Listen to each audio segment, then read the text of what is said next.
Quand toutes les rivières seront asséchées et tous les arbres seront abattus, l'homme réalisera alors que l'argent ne se mange pas. Nous n'avons qu'une seule maison et nous vivons depuis 140 000 ans sur une terre âgée de 4,5 milliards d'années. Si nous émettons l'hypothèse que la Terre est âgée seulement de 24 heures, l'humanité ne le serait que depuis 3 secondes. Et regardez ce que nous avons fait de notre peau. Nous nous disons supérieurs aux autres espèces, mais nous sommes plus dégénérés les uns que les autres. Nous nous sommes donné le nom d'Homo sapiens, ou homme sage, mais le sommes-nous vraiment? Suffisamment intelligents pour construire, pas assez sages pour ne pas s'autodétruire. Nous sommes choqués que chaque action entraîne une réaction égale et opposée, ainsi étonnés de voir de plus en plus de sécheresses, d'ouragans, de tempêtes, tout en augmentant notre pollution et l'extinction des arbres et animaux à une vitesse record, à tel point que d'ici 10 ans, 90% des espèces animales devraient disparaître des livres d'école de nos enfants. Et tout ça en seulement 3 secondes. 3 petites secondes. Nous clamons la liberté pour tous dans un monde où nous sommes des peuples prisonniers d'une économie abrasive. Nous courons en cage comme des animaux dans un zoo. Nous rêvons de grands espaces en nous enfermant dans des boîtes toujours plus petites.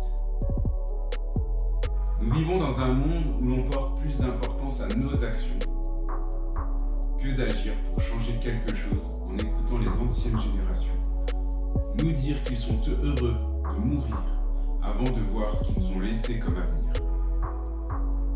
Nous préférons ignorer ce que nous savons jusqu'à ce que nous n'ayons plus rien de cette terre qui ne fait plus que trembler. Ils nous donnent de l'air, réduisent notre empreinte carbone, purifient l'eau, nous apaisent et nous soignent et nous les réduisons en cendres. Ce sont plus de la moitié des arbres de la planète qui ont été exterminés en moins de 100 ans.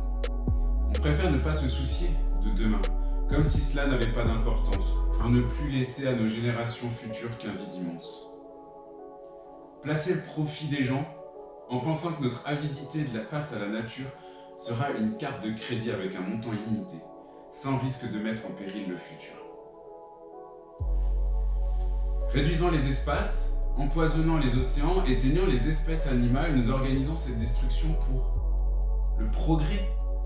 Nous ne faisons que trahir la planète sans apporter de solution, bafouer les droits des animaux, de vivre dans leur milieu naturel.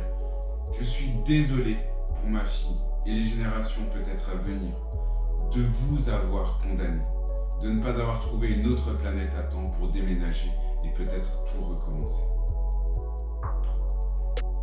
Ou peut-être que si on accepte de changer, si on arrête de dire « on verra demain », on ne vit qu'une fois. Pour regarder un instant nos racines, repenser notre façon de faire, que nos gouvernements prendront conscience que ce sont eux qui propulsent une croissance verticale décadente, à défaut d'une croissance horizontale prospérante. Nous devons nous avouer avant qu'il ne soit trop tard que la vraie crise n'est pas le réchauffement climatique, la déforestation, peut-être l'agriculture intensive ou la maltraitance animale. Tous ces symptômes viennent de nous. Nous devons en prendre soin. Nous ne sommes pas séparés de la nature. Nous partageons une unité avec la nature. La détruire, c'est nous détruire. La protéger, c'est nous sauver. Vous pouvez porter tous les combats pour l'égalité et la liberté de chacun, quelle que soit sa couleur de peau ou sa religion. Si nous n'agissons pas pour la décroissance, nous finirons tous égaux, éteints.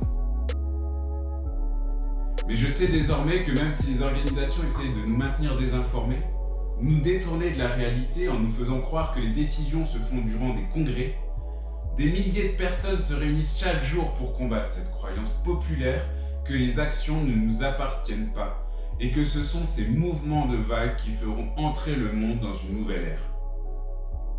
Que ce sont nos décisions d'aujourd'hui qui nous permettront de profiter de notre liberté, peut-être une 4e seconde.